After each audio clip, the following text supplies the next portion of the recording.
We went to Costco and got the viral beef loin New York Vacuum package. We spent about $163 and got about 16 pounds of meat.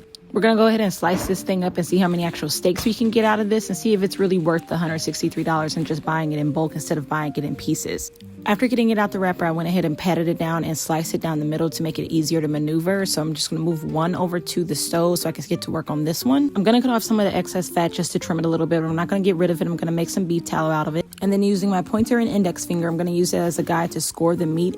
And those scores to be where I make my cuts on my steak. I did see someone else do this on their page, so you don't have to do it as well. This just seemed like what was easiest to me, and it ended up working out very well. Someone else also mentioned that you don't want to shave or saw the meat because it just destroys the steaks, and I understood what they meant. So I've been going in one motion, either towards myself or away of myself, and going in that motion only to not just have shaved beef all over the place. And I think it worked out a lot better. I will say that this is my very first time ever cutting a piece of meat this large, and I am obviously not a professional, but this was a lot easier to do than I expected. I will say the pieces that were closest to me were very tough compared to everything else, but once I got the hang of it and figured out what was the easiest way to cut, it was a breeze.